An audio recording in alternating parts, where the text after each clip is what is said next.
ये बताइए कि कम से कम अब 2023 तो इलेक्शन ईयर नज़र नहीं आ रहा जनरल इलेक्शन के लिए। इंतखाबात अगर बढ़ते हैं, निगरां हुकूमत का टेन्योर अगर बढ़ता है, तो पाकिस्तान की मौजूदा जो सियासी जमातें हैं और पाकिस्तान पीपल्स पार्टी जैसी बड़ी जमात के लिए ये फ़ायदे का सौदा होगा या नुकसान होगा इससे? मैं समझता हूं पाकिस्तान के लिए इलेक्शन होना अच्छी बात है। घाटे का सौदा की बात नहीं करते क्योंकि वो अवाम के हाथ में होता है, अवाम के एतमाद के साथ आगे हुकूमतें बनती हैं। इशू है कि इलेक्शन हो। असेंबली ने टर्म पूरा किया, अब अगर नई मरदमशुमारी पर किसी को एतराज नहीं तो जाहिर है फिर इलेक्शन कमीशन को चाहिए शायद 4 महीने। अब इलेक्शन कमीशन अगर उसको एक्सपेडाइट करे तो हो सकता है डीलिमिटेशन कुछ जल्दी हो जाए। डीलिमिटेशन के लिए नक्शे होते हैं, नक्शों में पॉपुलेशन का पता होता है, पॉपुलेशन के हिसाब से कॉन्स्टिट्यूंसी बनते हैं या वोटर के हिसाब से कॉन्स्टिट्यूंसीज बनती हैं। हो सकता है ज़्यादा फेर फार नहीं करना पड़े क्योंकि सीटें बढ़ तो नहीं रही ना, सीटें जितनी थी इतनी ही रहेंगी। तो इसलिए फिर ये बात होगी कि वोटर्स की तादाद को अगर बढ़ा दिया जाए, जहां अगर एमपीए की सीट 2 लाख वोटर पे थी, अगर आप उसको 3 लाख वोटर पे कर देंगे तो थोड़ी बहुत गलियां इधर की उधर या उधर की इधर हो जाएंगी। इसी तरह से एमएनए की सीट भी इस तरह से एडजस्ट हो सकती है। तो अगर इलेक्शन कमीशन के पास बहुत सारे फंडिंग अवेलेबल होगी, उनके पास तरीक़ेकार भी मौजूद होगा, अगर वो चाहें दिन रात काम करें और कॉन्स्टिट्यूंसीज बन जाएं, उस पर ऑब्जेक्शन ली जाएंगी, ऑब्जेक्शन के बाद फैसला होगा, फैसले के बाद ये सब कुछ हो सकता है। ये मैं समझता हूँ 3 महीने भी दरकार हो सकते हैं इलेक्शन कमीशन के लिए।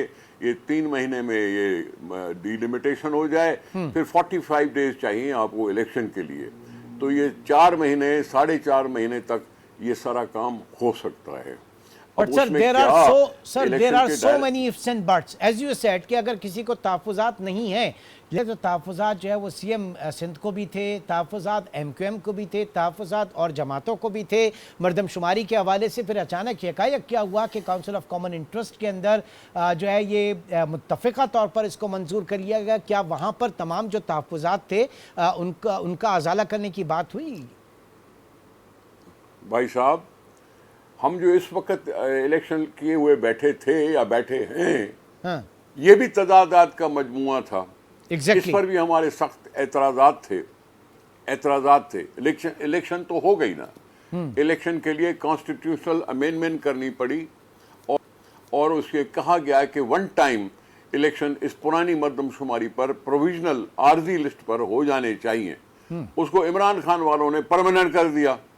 परमानेंट करने के बाद उन्होंने कहा जी 5 साल के बाद हम कर लेंगे। ये फिर से मरदमशुमारी जो होनी नहीं चाहिए थी वो 10 साल के बाद होती है, लेकिन कर दी। हुकूमत ने पैसे खर्च किए, पैसे खर्च करने के बाद जी कुछ आबादियां बढ़ी, चाहे बलूचिस्तान की हो, चाहे सिंध की हो, पंजाब की या केपी की, जो भी बढ़ी हैं सो बढ़ी हैं।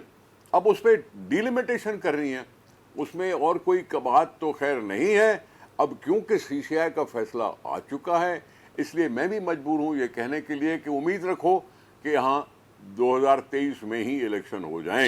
ठीक है, आगे बढ़ते हैं सर। ये फरमाइएगा कि निगरां सेटअप के लिए निगरां वजीर आज़म का सियासी होना ही क्यों ज़रूरी करार दिया जा रहा है, उसी के ऊपर क्यों इसरार है पाकिस्तान पीपल्स पार्टी का? सबसे पहले ये साहब ने ये स्टेटमेंट दिया था कोई रिटायर्ड जज, ब्यूरोक्रेट या टेक्नोक्रेट नहीं, सियासी जज जो है इम्पार्शल अपने सियासी कोई भी शख्स बतौर वजीर आज़म अपने आप को इम्पार्शल कैसे साबित कर सकेगा, जबकि नाम जो है वो इसाक डार साहब का भी आ रहा है, फिर शाहिद खाकान अब्बासी साहब का भी नाम इसमें आया। कैसे इम्पार्शल बनेगा एक सियासी बंदा?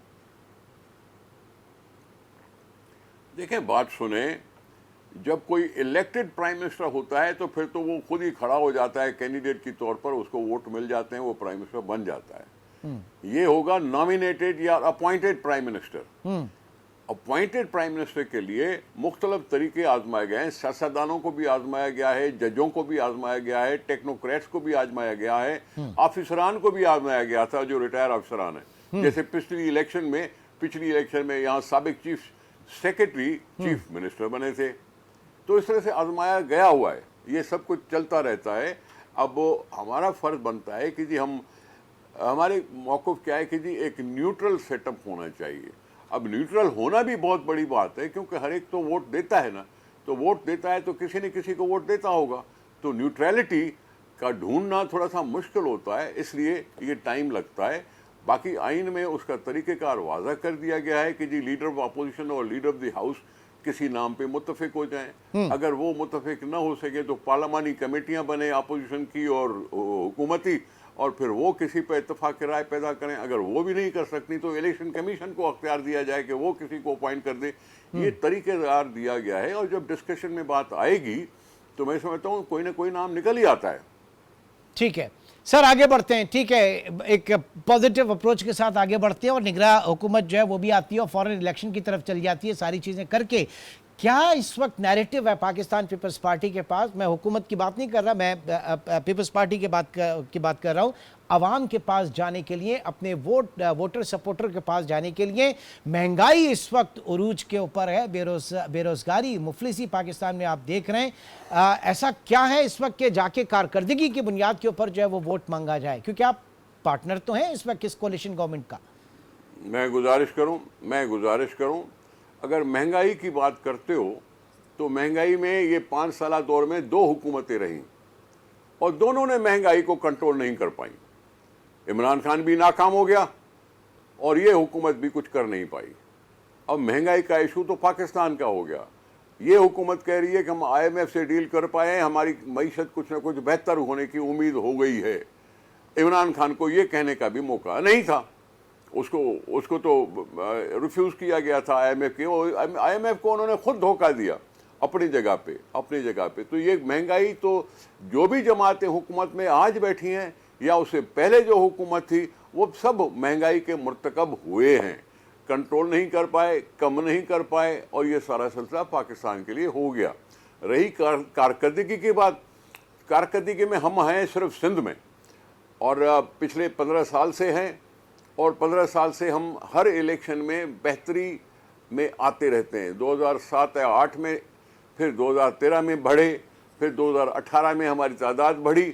तो कारकर्दगी के तो इसी तरह से पैमाना है कि लेकिन खोड़ो साहब, ये 15 साल में सिंध की जो हालत है, बावजूद इसके कि आपकी 18वीं तरमीम के बाद सेहत में मैं कहता हूँ कि सिंध में बहुत काम हुआ है, सेहत में मैं कहता हूँ, इसमें कोई शक नहीं, बट एजुकेशन और सारी चीज़ें जो है वो भी आपके सामने, सिंध की आवाम की हालत भी आपके सामने है। खोड़ो साहब देखें, ये आपका पॉइंट ऑफ व्यू हो सकता है, मेरा पॉइंट ऑफ व्यू आपसे अलग भी हो सकता है। बिल्कुल।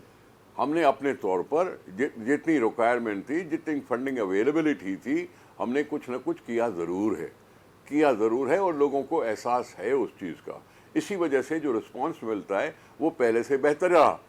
अब आगे की उम्मीद कर सकते हैं कि हमें रिस्पांस मिलेगा, अल्लाह करेगा हम और बेहतर आ जाएंगे।